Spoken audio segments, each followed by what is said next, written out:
Hello, lab experts. Once again, welcome to the Diagnostics podcast. In today's episode, we're going to be talking about leadership skills that you need in order to improve your life and also in order to improve your work as a medical laboratory scientist. And to do that, we're here today with Tywauna Wilson, leadership consultant and also a medical laboratory scientist. How are you today, Tywauna? I'm doing well, Robertson. Thank you so much for having me. I'm excited to be here and excited to share with your audience. Thanks a lot for being here. We're very excited to hear what you have to share with us. So tell us a little bit for those who are watching, who is Tywauna Wilson? Well, as you know, I am a medical laboratory scientist, but first I am a wife and mom. Those are my most important titles.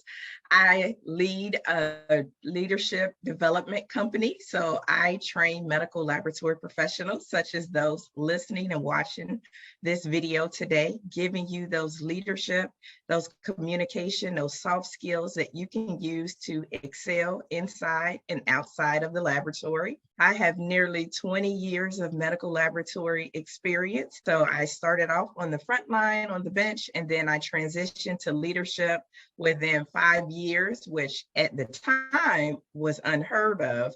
And I've been in some sort of leadership or supervisory capacity ever since. So I have had my share of medical laboratory experience with implementing new tests, standardizing across multiple hospital systems, leading numerous projects, serving as an inspector for regulatory functions.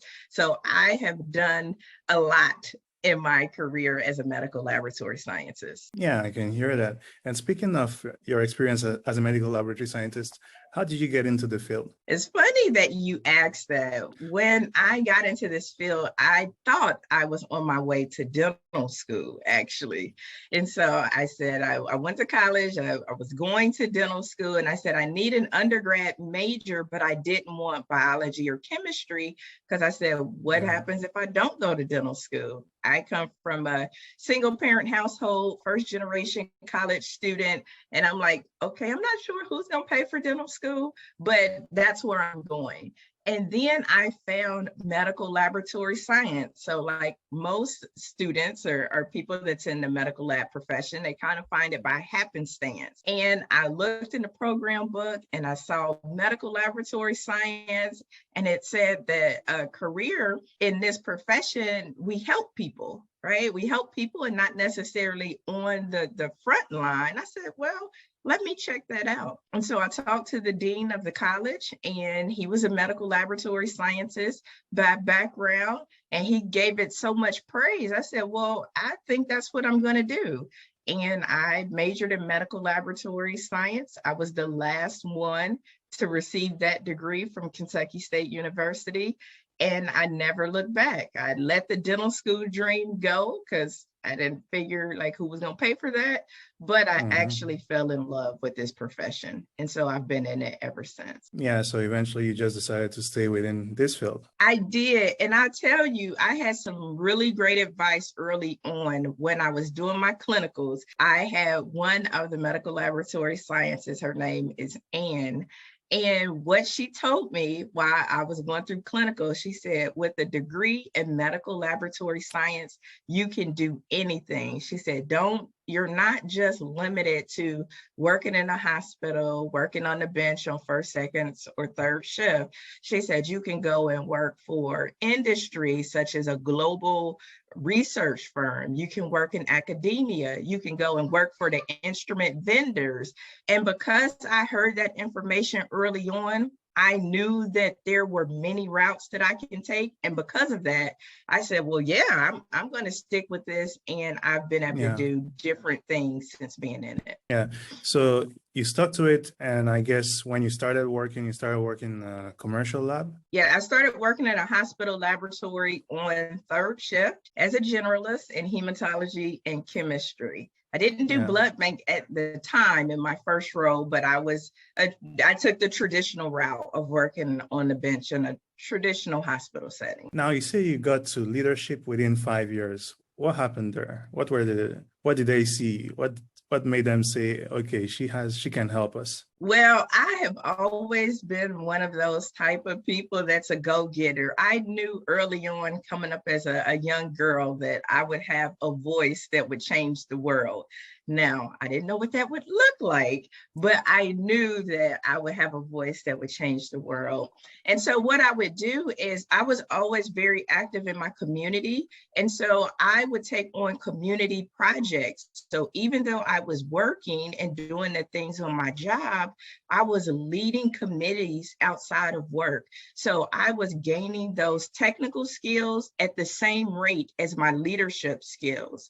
And so when an opportunity became available, I was the natural best fit when it came available. So I worked for community groups where I was able to lead a committee. I was able to learn how to fundraise. I was able to run a meeting. And so I gained all of those leadership, communication, management. I learned how to do budgets because my committee had a budget. And so when the opportunity became available, then I was the right fit. So I want to share with your audience, and I post about this all the time. Your degree, your certifications, those are the qualifiers, right? So when you read a job description, they want you to have the degree, once you have the certification, but it's everything else. So your experiences, your skills, your leadership, your competencies, those things are the difference maker. Right. And if you prepare and get those things before an opportunity come available, you too will be the natural best choice. Right fit, right person at the right time for the right role. At that time, when you switched, you had to switch from the technical position to a more leadership management role. What for you was the hardest area to sort of get used to? What was the biggest change that you had to go through? Well, when you get into leadership or managing people, the focus is different. So when you're technical and you're a technical leader, your focus is mostly process or task driven, right? And your success most times is dependent on you as the individual contributor. Once you move to the people side of it, a people manager, a leader, administrative director, your success is based off of your people and your team. And so now you're moving from those hard technical skills to the soft skills, the emotional intelligence, being able to have active listening, having empathy. And so those are the skills that make you successful. For me, I've always loved people. I've always loved people. I've enjoyed developing people. And so those were skills that I built on before even getting in the role. And I challenged myself to get into roles or positions or volunteer activity that made me uncomfortable. So for example, I led a group of women, retired women, for the Urban League, and we were part of their fundraising arm. And I served as their president. And so I could be most of their granddaughter. And so it challenged me to think how they think, right? Because when you are over people and in leadership, you have to be able to put yourself in different people's perspective in order to move the agenda of the organization or team forward. And so I was able to channel in, what are they thinking? How do they adapt? And there's something to be learned from everybody. And so I was like, okay, we're doing social media. We're going to get our message out there. And they're like, no, we're going to call people and we're going to send letters out. And so being around a group of people whose thinking was different from mine allowed me to gain those skills and think of different perspectives. And if you think about our workplaces today, we have over 4 generations working in the workplace. They all want different things. They all want different kind of feedback. They all react different to recognition and praise. And you have to be able to, when you're a leader, be a chameleon and adaptable to all of those styles. Yeah. So I guess you'd say that your volunteering experience was extremely important. As you were talking about that, I was remembering also to some of my volunteering experiences, some which maybe in some cases I may have even been a bit forced into. But I think as you were talking, I realized, yes, they probably helped me a lot. So would you say that's something you'd recommend for more people within our field to try and get involved in, like volunteering, helping out, getting in contact with more people around and in their community, especially? Absolutely. I would definitely recommend that people get involved, volunteer. One, start with the things that you are passionate about. So I'm passionate about students, our teens, our youth, but also I'm passionate about health particular causes, right? Alzheimer's, dementia. So there are plenty of activities for you to get involved with, but I would definitely say get involved with activities because that's where you can gain leadership experience, and it's really at a low cost for you. And what I mean by low cost is that they are looking for volunteers, they're looking for people to serve their time, and you don't have the pressure of having to meet a certain standard. So sometimes in the workplace, people don't volunteer for stuff because they're like, I don't know if I can meet the standard or what they're looking for. But with volunteer activities, I think you can gain some of your best leadership experience there. It's low cost, you're serving a good cause and a good purpose. It develops your character. And I truly believe that as leaders, as people, we are required to give back to other people. Yeah. Now, aside from that, what other ways do you think medical laboratory scientists could invest in themselves and in their careers? That's a great question. So we should always subscribe to lifelong learning.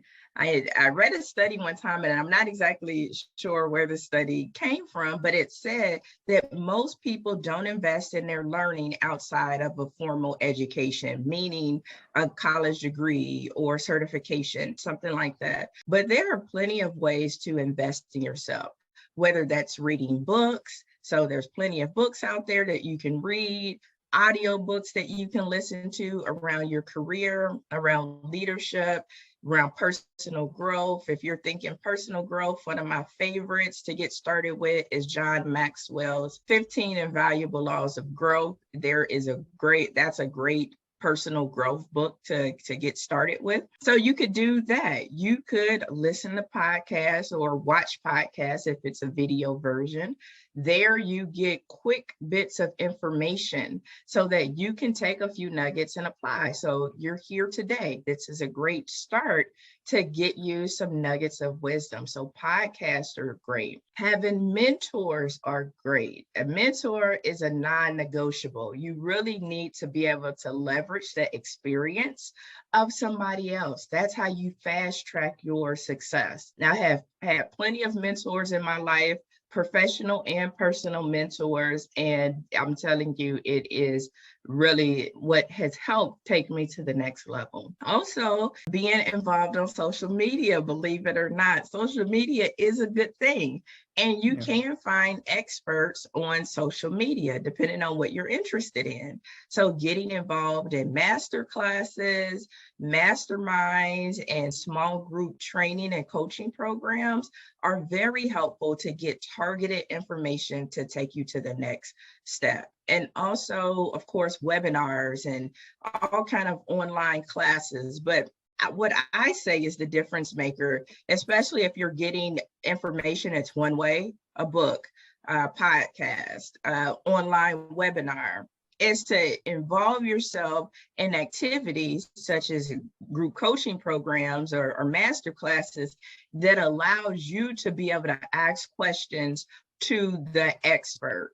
That's what starts to take you to the next level. Sometimes one way communication is okay, but a lot of times people don't apply. There's no accountability. So we become consumers of information, but don't have action. And so that's what I would say.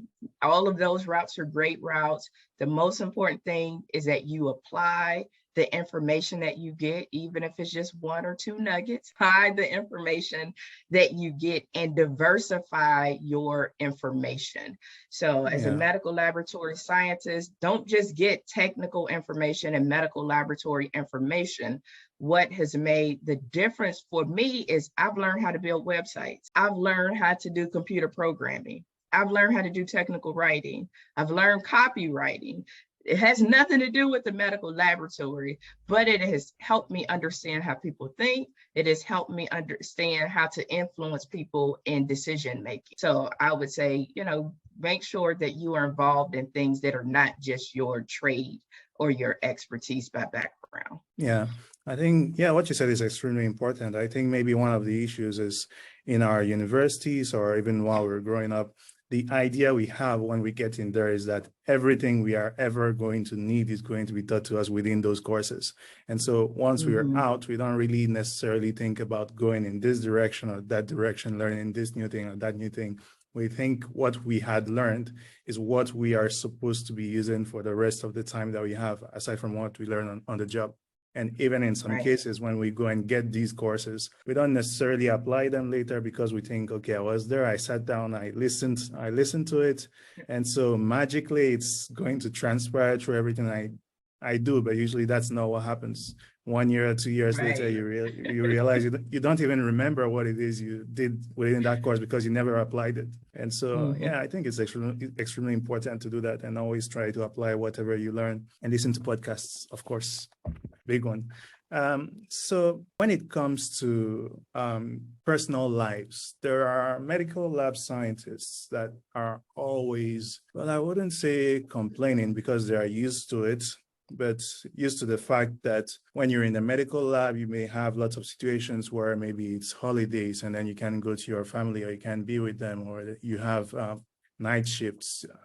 So it becomes hard to sort of manage both. Are there ways you think people, or are there good tactics, or are there any tips you have for those who have those sorts of issues or problems? So that's a really great question, Robertson. In this field, since we operate 24/7, so our industry never closes, right?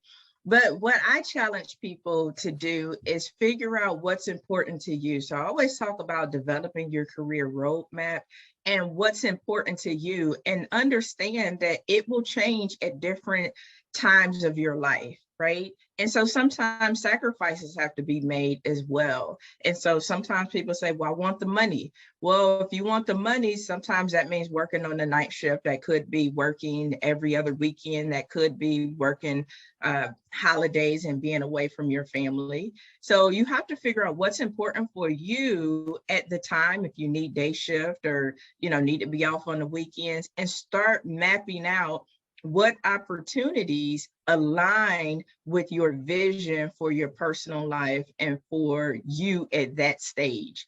One, give yourself some grace because things change, right? So when I first started out, third shift was fine. I got the extra shift if I was working the extra holidays, picking up the overtime. Now, as a wife and mom, first shift is the shift for me. And working the extra is not, I can't do it at this stage of life. So, I don't know if there's a true balance. There is a maintenance that's involved, but it starts with getting clear on your vision and getting clear on what's important to you so that you can start to align yourself with opportunities that's in alignment with that. Because there are organizations that provide laboratory testing that's not open on the weekend. Maybe that's working in a doctor's office that's typically open Monday through Friday, right? You may not get compensated as much, right? So you have to figure out, what's important to you and understand there can be some sacrifices that go with that. Mapping out where you want to be and mapping out what's important to you, your values, your core, I think will help better align yourself with opportunities that's congruent with that. So what you're saying is essentially be strategic with your decisions. Think about your goals and what it is you need at that point in your life and how much energy you have, because when you're younger, you of course have a lot more energy to invest in your job. And so you Right. could go for the third shifts, you could go for the night shifts. But on the other hand, the older you get, the more there are responsibilities, the more there are things you need to take care of outside of the hospital. And so, of course, you have to review how you're going about things and then rearrange and rebalance things as your life goes on. Yeah. Right. And that's okay. You have to be able to kind of prioritize that and understand that you're interviewing these organizations just like they are interviewing you. You have options today, right? So you have to make sure that the organization is in alignment with your core. So for me at the leadership level, I wouldn't be taking opportunities that wants me to work after hours, that wants me to, be by my phone every single hour, because at this point in life, my daughter and my family is more important. And I actually like that line when you talked about you're also interviewing the organization, because when you think about it, yeah, that's true. I think I heard it like a little while ago, but at a certain level, that's what you have to do. You need to be able to apply to different places and then see, based on what's happening in those places, what's the best fit for you. Because what may be the best place for me may not be the best place for another person, just because of the way things are structured in the work environment. So I've been in labs, for example, where, well, essentially things would be done differently, moving from one lab to the other. So even something as simple as scheduling, the way the scheduling is done in one lab, I wouldn't really like it, but in another lab, I'll find it perfect. So you kind of have to move around and then see, based on the culture of the place, what's actually going to work in your own life. Now, one thing you talked about earlier that I think some people sometimes have issues with, or don't necessarily know exactly what to, can't really put a finger on and understand what it's about, empathy and listening. How do you develop those skills Well, you got to practice. The only way you get better with listening and empathy is that you practice and you put yourself in situations that's uncomfortable for you. It's okay to have that pause. So, sometimes we want to solve, as scientists, we want to solve people's problems and issues. And a lot of times they're not looking for us to solve anything. They only want us to listen, right? So listening, not to respond, but to understand. And that's one of those. Empathy and listening is one of those things you have to practice. I'll tell you, before I had my daughter, I thought I was empathetic to struggles of working parents until I was actually in that place, right?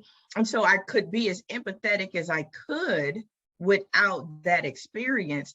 But it's totally different when you are walking in those shoes. So you have to get yourself in positions in which you're able to utilize those skills. So that might be something you read about it, you learn about it, and you apply, and you keep applying, and you keep putting yourself in positions that allow you to be empathetic, allow you to be a great listener, allow you to be compassionate, allow you to be caring. Yeah.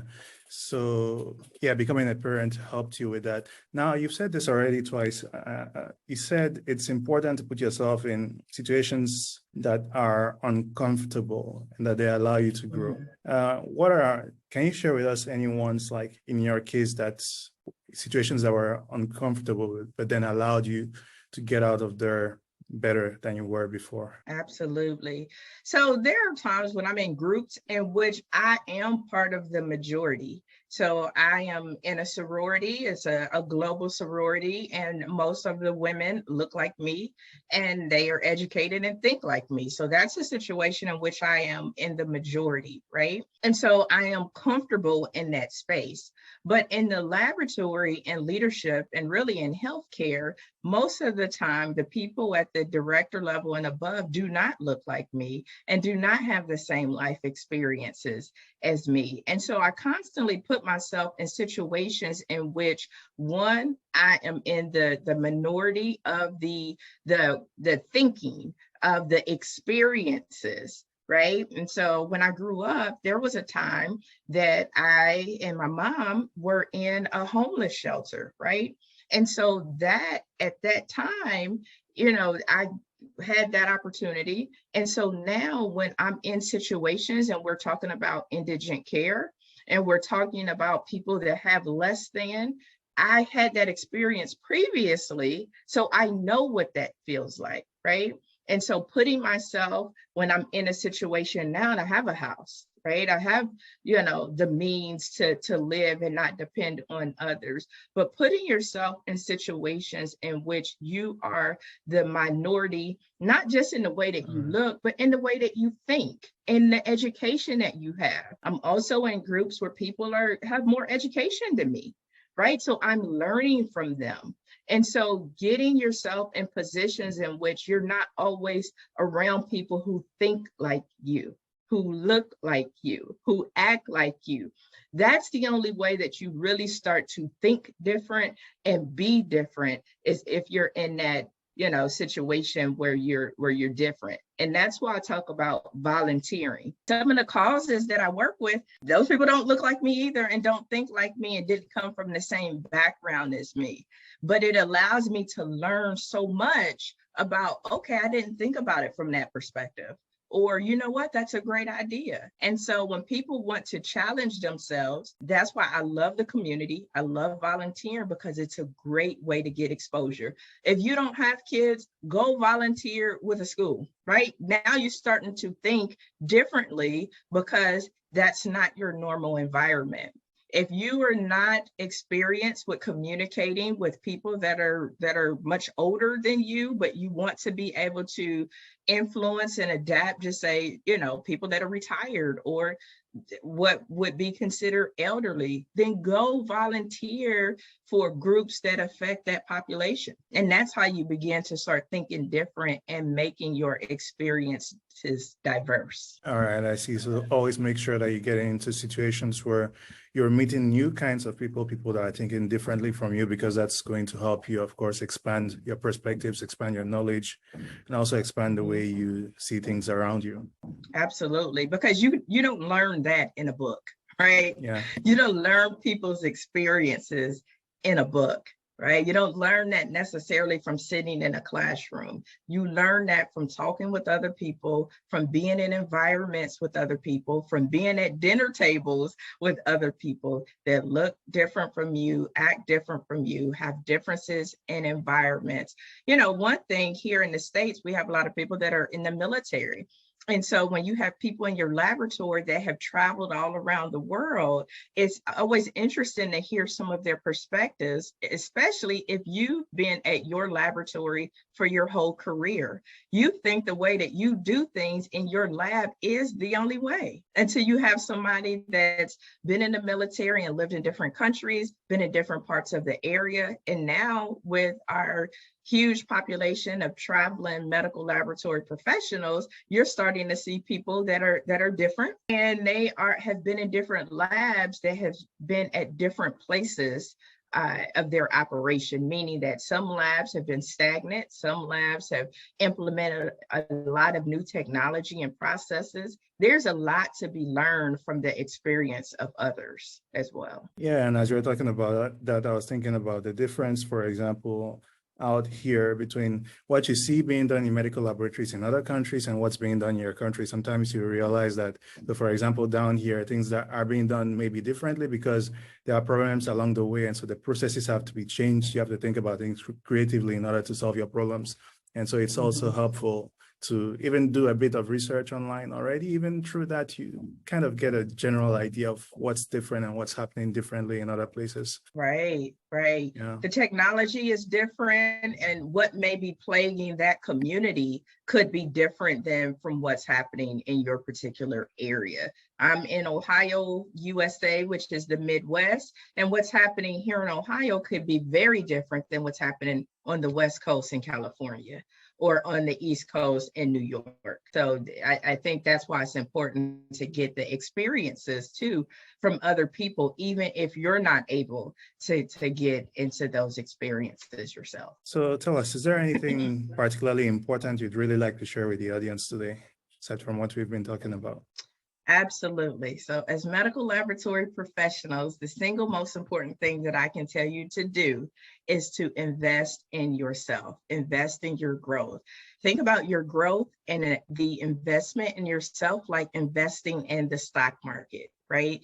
So the only way for your stocks to grow and develop is that you continually invest. And it's the same way with your leadership, with your personal growth. You don't just wake up and grow. You have to commit to making that investment in yourself. You're definitely worth it, and you should do it. And I say that because sometimes as medical laboratory professionals, we wait for our employers to invest in us, right? To give us that opportunity. What happens if the opportunity never comes from your employer? So that's why it's important for you to invest, just like you did with your college degree or getting that certification, in your growth and development. And when you do, and when you choose opportunities that's in alignment with your vision, your core values, the world will be endless to you. You will be able to go anywhere and do anything as long as you are investing in your growth and development. That is the difference maker. Yeah, like you said, it's extremely important to invest in yourself because your job wouldn't necessarily do it, because if you're giving them everything they want to, they don't know, they may not know what your aspirations are, where you want to go in life. You're the only one who knows that. And so you're the only one who knows what you need to invest in order to get to those places. So you can't always just count on the organization, especially that some organizations may be constrained also financially, or may not want to spend financially on one aspect or the other, but that you believe you need. And so at that point, you need to go ahead and figure out what it is you want and then go for it. I agree. Absolutely. And sometimes the people that's in management or leadership, they don't know how to grow and develop others. Every manager is not a people manager. Just because they have the role or title don't mean that they know how to develop you as their employee. And so you have to take ownership of your career, of your next step. And like I said, sometimes it doesn't happen. Most of my experience, leadership, communication, and growth happened because I made a decision to make it happen. And I got the development outside of work. Work didn't start investing in me until I was in a management position. And by that time, if you're investing for the very first time, it's already too late. Yeah, and I mean, I understand that because myself, right, when you're talking about earlier that you learn to do some programming, you learn to do this, you learn to do that, I was thinking pretty much in my case, it was also the same because I had some things I wanted to do, and then I realized, okay, the best way of doing them would be to learn like a little bit of graphic design, a little bit of programming, a little bit of this, a little bit of that. And so you're able to stack those skills, and then you never know, like usually it's every once in a while you see a problem in front of you, and just because you have that knowledge, you know how to solve it, and then you can solve it fast, and then you can move on. Makes things a lot easier. Yeah. Absolutely. And a lot of times, as you move through leadership, you don't have or management, it's not that you have to do all of these things, but it's nice when you are aware of how these things work, because that way that helps with your delegation, that helps with negotiation, it helps with a lot of different things when you are able to have a diverse skill set as well. So tell us, if anyone wants to get in contact with you and discuss various things, how do they do that? What's the best way of going about that? So the best way to get in touch with me is on LinkedIn, Tywauna Wilson. That is my social media of choice. Over there, I have a weekly podcast show called Leadership Tidbits with Coach T. Wilson, where I bring experts on similar to this, where you can learn some practical leadership skills. Also, you'll see the Elaborate Topics podcast. So if you are not familiar with that, it's a weekly laboratory podcast where myself and my co-hosts, Lona Small and Stephanie Whitehead, bring you leadership and technical strategies. We have over 115 episodes that are out there for you to find. And so LinkedIn is the best choice, but if you are not on that platform, on any other platform, you can go to @Coach T Wilson is my handle for Instagram, Facebook, Twitter, Coach T, T-E-E Wilson. And if you're interested in leadership training and development, then you can go to TrendyEliteLLC.com. That's TrendyEliteLLC.com. We have tons of free information out there, but we also have paid courses and content, because who you learn from matters. and you need to get yourself in a growth environment today if you're not in one already. The skills you are going to learn are going to be helpful in the future. You never know when skills are going to come in handy. So something as simple as, for example, public speaking, something as simple as empathy, listening skills, building those, figuring out how to go out and volunteer. That's something you need to do in order to meet new people, learn how new people think. And that's always going to come in handy because even as a medical laboratory scientist, you have to deal with people that are from all horizons. So you need to have a bit of an idea how to engage with people in order to make you, as you a better laboratory scientist, and eventually get into management positions, a better manager, a better leader. Thanks a lot for being here with us again today, Tywauna. Thank you to everyone that's listening today, and hopefully we see you again next time to talk more MedLab. Thank you. Thank you for having me.